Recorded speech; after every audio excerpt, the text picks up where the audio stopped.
Safari ഇട്ടിട്ടാണ് വന്നത്. 2 pocket. Safari എന്ന് പറയാൻ കാരണം എൻ്റെ ഫാദറും സഫാരിക്കാരനാണ്. 4 പോക്കറ്റ് ഉണ്ടാവും. ഈ മാജിക്കാരനായതുകൊണ്ട് ഈ 4 പോക്കറ്റിലും എന്തെങ്കിലുമൊക്കെ ചില്ലറ, പെണ്ണ്, ഇങ്ങനെയുള്ള സാധനങ്ങളൊക്കെ ഉണ്ടാവും. അപ്പോൾ ആരെങ്കിലും ഷെയ്ക്കിൻ്റെ കൊടുത്ത് സംസാരിക്കുന്ന സമയത്ത് അപ്പം മാജിക് കളിക്കും. അൻസാർക്ക് മുമ്പിലുണ്ട്, അൻസാർക്കൊക്കെ അറിയാം, മാജിക് കളിക്കാറുണ്ട്. അതിനാണ് ഈ സഫാരി ഇടുന്നത്.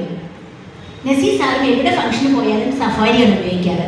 അത് കഴിഞ്ഞ് ഒരാഴ്ച കഴിയുമ്പോഴാണ് സാറ് ഹോസ്പിറ്റലൈസ് ആയെന്ന് കേൾക്കുന്നതും പിന്നെ മരിക്കുന്നതും. പിന്നെ എനിക്ക് കിട്ടിയൊരു വലിയ ഭാഗ്യം എന്ന് പറഞ്ഞാൽ സാറ് മരിച്ച സമയത്ത് ചിറയൻകീഴ് കൊണ്ടുവന്നു. അപ്പം എൻ്റെ സിസ്റ്ററും ഞാനൊക്കെ ഭയങ്കര ഫാൻസാണ് സാറെന്ന് പറഞ്ഞപ്പോൾ എങ്ങനെയെങ്കിലും പോകണം. അന്ന് കാറൊന്നും ഇല്ല.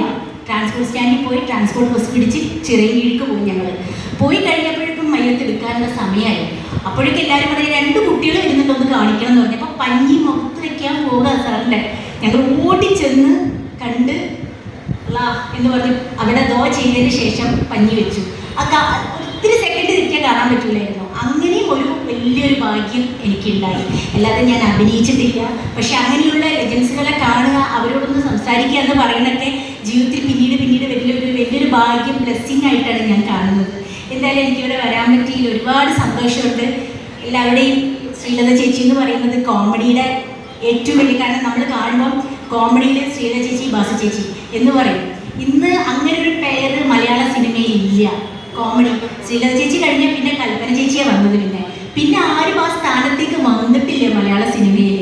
അപ്പോൾ അങ്ങനെയുള്ള പേര് ഇവരുടെയൊക്കെ കണ്ടിട്ടാണ് നമ്മളൊക്കെ കോമഡി എന്തെങ്കിലുമൊക്കെ ചെയ്യുന്നത്. പിന്നെ ശാന്തമ്മയുടെ കൂടെ ഞാൻ 2 പേരുടെ കൂടെ ഞാൻ വർക്ക് ചെയ്തിട്ടുണ്ട്.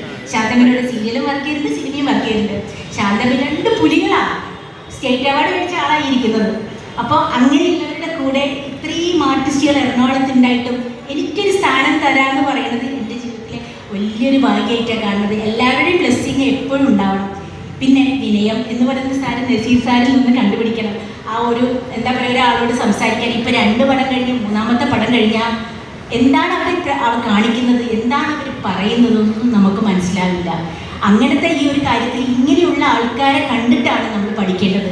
എന്തായാലും വിനയവും ഗുരുത്വം ഒക്കെ ഉണ്ടെങ്കിൽ നമ്മളുടെ കല നമുക്ക് എന്നും മുമ്പോട്ട് കൊണ്ടുപോകാൻ സാധിക്കും. ഇത്രയും പറഞ്ഞുകൊണ്ട് നന്ദി, നമസ്കാരം.